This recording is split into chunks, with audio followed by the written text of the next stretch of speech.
అంటే ఇప్పుడు ఏదైనా ఒక ప్లాట్కు తీసుకున్నాం అనుకోండి, పూర్వీకుల దగ్గర నుంచి అనువంశికంగా సంక్రమిస్తున్నటువంటి ఆ ఫ్లాట్ అనుకోండి, దానికి ఏ డాక్యుమెంట్స్ మనం చూడాలి? అంటే దాంట్లో ఎవరెవరు సైన్ చేస్తే ఆ ప్లాట్ కొనేవారి సొంతం అవుతుంది అంటే ఏం చెప్తారు?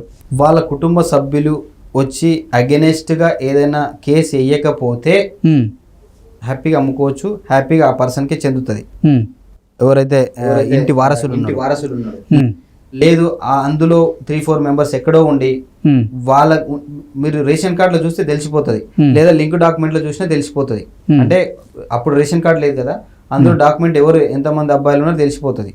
సో లేకపోయినా అందులో లేకపోయినా కేసెస్ అనేది ఫైల్ చేసి ఉంటారు, ఇది నా ప్రాపర్టీ అని. అట్లీస్ట్ 12 ఇయర్స్ వరకు ఎవరు రాకపోతే ఆ ప్రాపర్టీ ఆ పర్సన్ అవుతుంది. ఇప్పుడు ఇంటిలో పెద్ద కొడుకు ఉన్నాడు అనుకోండి, చిన్న కొడుకు ఎక్కడ ఉన్నాడు, ఈ పెద్ద కొడుకు మీద రాసిండ్రు, ఆ 12 ఇయర్స్ వరకు ఎవరు అబ్జెక్షన్ చెప్పకపోతే పెద్ద కొడుకే చెందుతుంది. సో అంతలోపు ఎవరైనా వచ్చి కేసులు వేసిన వాళ్ళు ఉంటే మీరు వెబ్సైట్లో చెక్ చేసుకోవచ్చు, క్లియర్గా ఉంటుంది. రీసెంట్గా ఒక కస్టమర్ ఒక చోట ఒక ప్రదేశంలో ఒక ప్లాట్ కొన్నాడు. అయితే ఆ ప్లాట్ అమ్మిన వ్యక్తి ఎవరైతే ఉన్నారో ఆయనకి అది అనువంశికంగా వాళ్ళ పూర్వీకుల దగ్గర నుంచి సంక్రమించినటువంటి ఒక భూమి అది. అయితే అది ఒక కస్టమర్ కొన్నాడు. అయితే ఎవరైతే అమ్మారో వాళ్ళ మనవడు వాళ్ళ కొడుకు దాంట్లో సైన్ చేయాలి. ఆధార్ కార్డులో రేషన్ కార్డులో వాళ్ళ ఫోటోలు వాళ్ళ పేర్లు లేవు. మరి ఈయనేమో అసలు కొన్న కస్టమర్ ఏమో ఇతనే ఆ ప్లాట్కి యజమానేమో, ఇతను సంతకం పెడితే సరిపోద్దేమో అని భావించి పాపం అతను మోసపోయి ఇప్పుడు వాపోతున్న పరిస్థితి ఉంది. సో అది ఎలా గ్రహించుకోగలగాలి? అంటే తీసుకునే ముందు ల్యాండ్ విషయంలో జరుగుతాయి ఇలాంటివి, మేజర్గా ల్యాండ్ విషయంలో జరుగుతాయి, ప్లాట్ విషయంలో జరగదు. ఎందుకంటే ఎల్పీ నెంబర్ ఇచ్చేటప్పుడు రెరా నెంబర్ ఇచ్చేటప్పుడు అన్ని చెక్ చేసుకొని ఇస్తారు. దానికి పర్టికులర్ ఒక డిపార్ట్మెంట్ ఉంటుంది. సో కొనేవాళ్ళు కానీ ఓ లాయర్స్ 3-4 మెంబర్స్ అడ్వకేట్స్ ఉంటారు, హైకోర్టు అడ్వకేట్స్, ఇవన్నీ ఫర్దర్ చూసుకొని ఈ వెంచర్లో 99% 100% చెప్పట్లేదు, 99% జరగవు.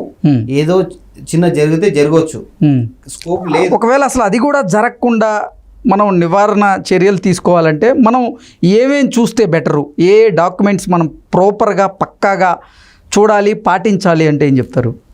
30 years లింక్ డాక్యుమెంట్తో పాటు పహానీలు అన్ని చెక్ చేసుకోవాలి. 50 years పహానీస్ అన్ని ఉంటాయి కదా, ఆ పహానీలో క్లియర్ వంశపారంపర్యంగా వచ్చిందా లేకపోతే ఎవరైనా నమ్మితే వచ్చిందా. సో ఆ పహానీలో తెలిసిపోతుంది వాళ్ళు ఎంత అందమందమ్ములు. ట్రీ ఉంటుంది కదా, ఫ్యామిలీ ట్రీ హిస్టరీ అంతా ఆ పహానీలో తెలిసిపోతుంది.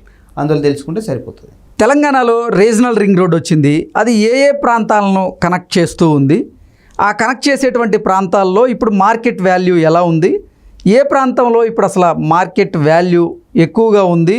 ఏ ప్రాంతంలో మనం ఇన్వెస్ట్ చేస్తే మన ఇన్వెస్ట్మెంట్ ఎంతకాలంలో డబుల్ అవుతుంది అంటే ఏం చెప్తారు? ప్రజెంట్ రెండు పార్ట్లుగా డివైడ్ చేశారు రీజనల్ రింగ్ రోడ్. సౌత్ ఒకటి, నార్త్ ఒకటి. So north part almost land pulling అయిపోతుంది, సర్వే అంతా కంప్లీట్ అయిపోయింది. ఎక్కడెక్కడ కనెక్ట్ చేస్తుంది అది? ఇప్పుడు మనకు బాంబే హైవే తీసుకోండి, బాంబే హైవే సంగారెడ్డి నుంచి మన వరంగల్ హైవే నుంచి విజయవాడ హైవే చోటుపల్లి దగ్గర కనెక్ట్ అవుతుంది. ఇదంతా నార్త్ పార్ట్. సౌత్ పార్ట్ వచ్చి చోటుపల్ టు ఆమన్గల్ టు షాద్ నగర్ నుంచి మళ్ళీ టు బాంబే హైవే కనెక్ట్ అవుతుంది. So first north part develop అయిన తర్వాత అదంతా రీజనల్ రింగ్ రోడ్ కంప్లీట్ అయిన తర్వాత సౌత్ పార్ట్కి వస్తారు. రీసెంట్ గా సెంట్రల్ గవర్నమెంట్ సౌత్ పార్ట్ కూడా ఓకే చెప్పేసింది. సో అది కూడా సర్వే జరుగుతుంది. సో నార్త్ పార్ట్ లో ప్రజెంట్ ఇమ్మీడియట్ గా 2 ప్లేసెస్ లో వర్క్ స్టార్ట్ అవుతుంది. బాంబే హైవే కూడా స్టార్ట్ అవుతుంది, చోటుపల్ దగ్గర కూడా స్టార్ట్ అవుతుంది, చోటుపల్ దాటిన తర్వాత. సో ఈ 2 హైవేలు ఇమ్మీడియట్ గా రైజ్ అయ్యే హైవేలు కాబట్టి ఇక్కడ తీసుకుంటే రీజనల్ రింగ్ రోడ్ బేసిస్ మీద చెప్తున్నా, ఈ ఏరియాలో తీసుకుంటే మాత్రం మంచి ఫ్యూచర్ ఉంటుంది. ఓకే, రేవంత్ రెడ్డి గారు మహబూబ్ నగర్ జిల్లాకు చెందిన వ్యక్తి కాబట్టి మహబూబ్ నగర్ జిల్లా వైపే రియల్ ఎస్టేట్ రంగాన్ని అభివృద్ధి చేసే అవకాశం ఉంది అంటూ కొన్ని వార్తలు అయితే వస్తున్నాయి. ఏంటి నిజంగా మహబూబ్ నగర్ వైపే రియల్ ఎస్టేట్ రంగం అభివృద్ధి జరిగే పరిస్థితులు ఉన్నాయా, లేదంటే అసలు ఓవరాల్గా అభివృద్ధి జరుగుతుందా? ప్రస్తుతం ఏ పరిస్థితులు ఉన్నాయి? 90% ఓవరాల్గా జరుగుతుందండి. ఎవరికైనా ఎంతో కొంత ప్రాంత అభిమానము ఆప్యాయతన కొంచెం ఉంటుంది. సో నేను అనుకోవడము శ్రీశైలం హైవే కొంతవరకు డెవలప్ అవుతుంది ఒక సీఎం రేవంత్ రెడ్డి వల్ల. నేను కూడా సీఎంని అన్నట్టు వాళ్ళ ప్రాంతానికి ఏదో అట్లీస్ట్ ఎంతో కొంత ఎక్కువ చేయాలి కాబట్టి ఆ ఏరియా కొంత స్పీడ్ అవుతుంది వరకు. తెలంగాణ ముఖ్యమంత్రిగా రేవంత్ రెడ్డి గారు ప్రమాణ స్వీకారం చేసిన తర్వాత శ్రీశైలం హైవే వైపే ఎక్కువగా రియల్ ఎస్టేట్ డెవలప్ అయిందని మనం భావించవచ్చు. అయితే డెవలప్ అయ్యిందని భావించలేము, డెవలప్ అవుతుందని భావించవచ్చు. ఓకే, అంటే డెవలప్ కాబోతుంది. అవునండి. ఇప్పుడు ఎలా ఉంది అక్కడ market value? Srisailam well and good. ఇప్పుడు ఏంటంటే అప్ టు కడతాల్ ఆమన్గల్ వరకు సూపర్గా ఉంది. నెక్స్ట్ ఈ గవర్నమెంట్ వచ్చాక, రేవంత్ రెడ్డి గారు వచ్చాక కల్వకుర్తి వరకు మంచిగా ఉంది. ఓకే, తూర్పు వైపు మీకు అప్ టు చుట్టాల వరకు పెట్టుకున్న ప్రాబ్లం లేదు. చోటుపల్లి వరకు ది బెస్ట్, అసలు బ్యూటిఫుల్. చోటుపల్లి వరకు అసలు మీకు డోకలేదు. చిట్యాల వరకు ఇంకా ఈ హైవేకి మర్చిపోండి, డెవలప్ అవుతుంది, 100% డెవలప్ అవుతుంది. ఎందుకంటే 2 తెలుగు రాష్ట్రాలకి మెయిన్ కనెక్టివిటీ విజయవాడ హైవే. గంటకి 10,000 నుంచి 11 వెహికల్ ట్రావెల్ అవుతాయి ఈ విజయవాడ హైవేలో. సో ఇప్పుడు 6 లైన్ వర్క్ నడుస్తుంది. నెక్స్ట్ విజయవాడ నుంచి చెన్నైకి ఆల్రెడీ 6 లైన్ వర్క్ కంప్లీట్ అయిపోయింది. కాబట్టి ఈ 160-180 కిలోమీటర్స్ గాన కంప్లీట్ చేసినట్టయితే ఇంకా చాలా బాగా డెవలప్ అవుతుంది. హైదరాబాద్లో హై రైజ్ అపార్ట్మెంట్స్కి పర్మిషన్ ఉన్న ఏరియాస్ ఏంటి, పర్మిషన్ లేని ఏరియాస్ ఏంటి? ఎందుకంటే ఈ కొన్ని ఏరియాల్లో పర్మిషన్ లేకపోయినప్పటికీ పర్మిషన్ ఇచ్చారు, మాకు వచ్చింది అంటూ కూడా కొంతమంది కొన్ని ప్లాట్లు వేయబోతున్నారు, డెవలప్మెంట్ చేయబోతున్నారు అంటూ కూడా కొన్ని వార్తలు అయితే వస్తున్నాయి. సో హై రైజ్ అపార్ట్మెంట్స్కి ఎక్కడెక్కడ పర్మిషన్ ఉంది, ఎక్కడెక్కడ లేదు అంటే ఏం చెప్తారు? హై రైజ్ అపార్ట్మెంట్కి క్లియర్గా మాస్టర్ ప్లాన్లో ఉంటుంది. మనం ఏదైతే మాస్టర్ ప్లాన్ తీసుకుంటాం 2031 దాంట్లో మనం జోన్ల వైజ్ డివైడ్ అయి ఉంటుంది. R1, R2, R3, R4 commercial zone, residential zone అన్ని క్లియర్ ఉంటాయి. కన్జర్వేషన్ జోన్, బయో, ఇవన్నీ ఒక 45 జోన్లు ఉంటాయి. ఇది పెద్ద టాపిక్ ఇది. ఈ 45 జోన్లలో ఎక్కడ హైవే, ఎక్కడ హై రైజ్ బిల్డింగ్ కట్టుకోవచ్చు అని అందులో క్లియర్గా ఉంటుంది. సో అది చూసుకోవాలి. ఇక్కడే చూస్తున్నారు అందరూ, ఈ వెస్ట్ వైపే హై రైజ్ బిల్డింగ్స్ వచ్చినాయి అనుకుంటారు. రీసెంట్గా మనం చూసాము వనస్థలీపురంలో 25 ఫ్లోర్ల బిల్డింగ్ కడుతున్నారు. దాని పక్కన చింతలకుంటలో 40 ఫ్లోర్లకు అప్లై చేశారు. సో హై రైజ్ బిల్డింగ్స్ అనేది నలువైపులో వస్తాయి హైదరాబాద్ కి. కాకపోతే కొన్ని ఏరియాల్లో ఏదో పర్మిషన్ లేదని విన్నాం. అదే కొన్ని ఏరియాలు, ఈ ఏరియాలో కన్జర్వేషన్ జోన్, కొన్ని జోన్లు కన్వర్ట్ అవ్వడం కానీ, ఇంతకు ముందు కొన్ని జోన్లు ఉండింటాయి. ఆల్రెడీ హౌసెస్ కట్టుకున్న వాళ్ళు కొన్ని ఏరియాలు ఉండింటారు కదా, అందులో కన్జర్వేషన్, బయో కన్జర్వేషన్ అట్లాంటి కొన్ని జోన్లలో కట్టుకున్నారు. ఆ ఏరియాలో హై రైజ్ కి పర్మిషన్ ఉండదు.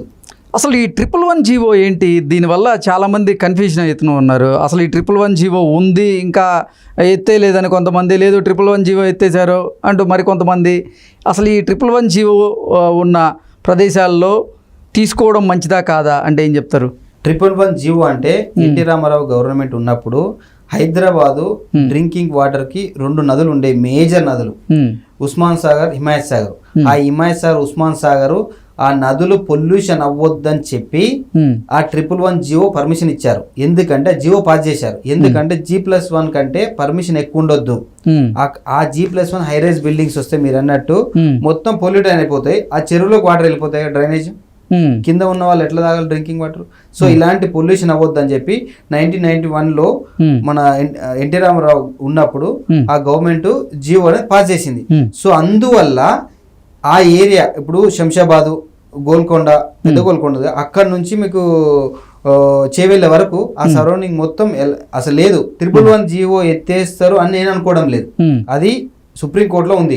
సో ఇమీడియట్ గా ఎవరైనా చెప్పి 111 జీవో ఎత్తేస్తారు, మీరు ప్లాట్ కొనుక్కోండి అంటే మీరు అప్రమత్తంగా ఉండండి. నా సజెషన్, నా పర్సనల్ గా మీరు తీసుకోకపోవడమే మంచిది. హైదరాబాద్ పరిసర ప్రాంతాల్లో 111 జీవో ఎన్ని గ్రామాల్లో ఉంది అమల్లో? దాదాపు 100కు పైగా గ్రామాల్లో ఈ 111 జీవో అమల్లో ఉంది.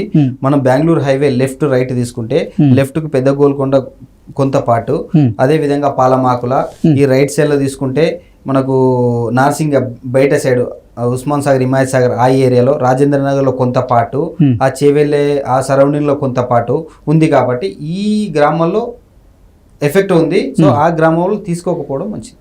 ఓకే, అసలు 111 జీవో అమల్లో ఉన్న చోట్ల మాత్రం ఈ ల్యాండ్ డెవలప్మెంట్కి అసలు పర్మిషన్ అయితే ఉండదు. ల్యాండ్ డెవలప్మెంట్కి ఉండదు. కానీ కొంతమంది సృష్టిస్తున్నారు, ఇక్కడ 111 జీవో లేదు అనే మోసాలకు పాల్పడుతున్నారంటూ కూడా కొన్ని వార్తలు చూసాము. ఎలా మోసాలకు పాల్పడుతున్నారు అంటే 111 జీవో ఉన్న చోట ఎలా మోసం చేయగలుగుతున్నారు? మోసం చేయగలుగుతున్నారు అంటే డాక్యుమెంట్ ఉంటుంది, రిజిస్టర్డ్ డాక్యుమెంట్. సో అది జీపీ గ్రామ పంచాయతీ లేఅవుట్ చేసి అమ్మి ఉంటారు.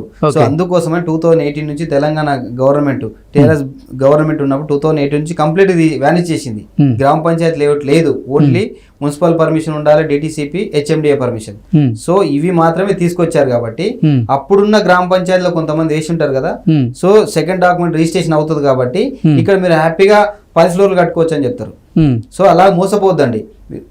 కంప్లీట్గా గూగుల్లోకి వెళ్తే 2031 మాస్టర్ ప్లాన్ దొరుకుతుంది. Okay. 111 జీవోలో క్లియర్ రెడ్ మార్క్ వేసి ఉంటుంది. Hmm. ఆ ఏరియా విలేజ్ నేమ్తో సహా ఉంటుంది, సర్వే నెంబర్తో సహా ఉంటుంది. అక్కడ తీసుకోకపోవడం మంచిది. ఓకే, అగ్రికల్చర్ ల్యాండ్స్ని కొంతమంది డెవలప్మెంట్ ల్యాండ్స్గా కన్వర్ట్ చేస్తున్నారు. అది కొంతమంది చూపించగలుగుతున్నారు, కొంతమంది చూపించలేకపోతున్నారు. అసలు కన్వర్ట్ చేశారో లేదో ఎలా తెలుసుకోగలం? మీకు వెబ్సైట్లో వెళ్తే క్లియర్ తెలిసిపోతుంది. ఎందుకంటే సపోజ్ మీరు కొనే ముందు కన్వర్ట్ చేసిన ఇదే లింక్ డాక్యుమెంట్లో ఫస్ట్ కాపీ నాల్ ఆర్డర్ ఉంటుంది. నాల్ ఆర్డర్ నాన్ అగ్రికల్చర్ కన్వర్షన్లో ఉంటుంది కదా, నాల్ ఆర్డర్ ఫస్ట్ కాపీ అది ఉంటుంది. అందులో ఎన్ని ఎకరాలు ఏ సర్వే నెంబర్లో కన్వర్ట్ చేశారనేది క్లియర్గా తెలుసుకోవచ్చు మనం. అందులో చూస్తే సరిపోతుంది.